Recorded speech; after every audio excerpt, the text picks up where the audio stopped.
હાલોલ તાલુકામાં સ્થાનિક સ્વરાજની ચૂંટણીને લઈને ભાજપ દ્વારા જોરદાર શક્તિ પ્રદર્શન કરવામાં આવ્યું છે। તાલુકા પંચાયત અને જિલ્લા પંચાયતની ચૂંટણી માટે કુલ 29 ઉમેદવારોને મેદાનમાં ઉતારવામાં આવ્યા છે। ઉમેદવારોએ ભવ્ય વિજય સંકલ્પ રેલી સાથે ઉત્સાહભેર ઉમેદવારી નોંધાવી હતી। કંજરી રોડ સ્થિત ભાજપ કાર્યાલયથી શરૂ થયેલી આ રેલી ઢોલ નગારા ઝંડા અને બેનરો સાથે શહેરના મુખ્ય માર્ગો પરથી પસાર થઈ તાલુકા પંચાયત અને મામલતદાર કચેરીએ પહોંચી હતી, જ્યાં ઉમેદવારોએ સત્તાવાર રીતે નામાંકન પત્રો ભર્યા।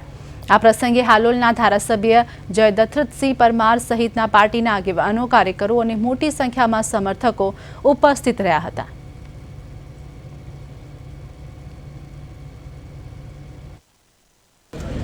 आज रोज हमारा तालुका पंचायतना 24 उम्मीदवार અને જિલ્લા પંચાયતના 5 ઉમેદવારોએ વિજય મુહૂર્તમાં ચૂંટણીના તાલુકા અને જિલ્લા પંચાયતના બધા જ ફોર્મ પૂર્ણ રીતે ભરી દીધા છે અને આવનાર સમયમાં અમે જે આજે ફોર્મ ભરવા આવ્યા, જે પબ્લિકનો સમર્થન મળેલું છે એના ઉપરથી અમે 24 તાલુકા પંચાયત અને 5 જિલ્લા પંચાયત પૂર્ણ બહુમતી સાથે જીતવાની પૂરેપૂરી વિજય અમારી એવી અપેક્ષા સાથે અમે જીતવા।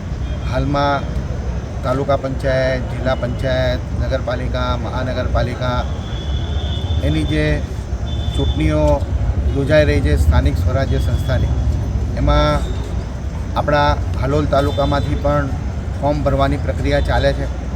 આજે ભારતીય જનતા પાર્ટીના બધા જ ઉમેદવારો તાલુકા પંચાયતના 24, 5 જિલ્લા પંચાયતના બધા જ ઉમેદવારોએ આજે એમનું ઉમેદવારી પત્ર ભર્યું છે અને ખૂબ સરસ જનસમર્થન, બધા જ આદરણીય મતદારોના આશીર્વાદ ભારતીય જનતા પાર્ટીને વર્ષોથી મળતા આવ્યા છે।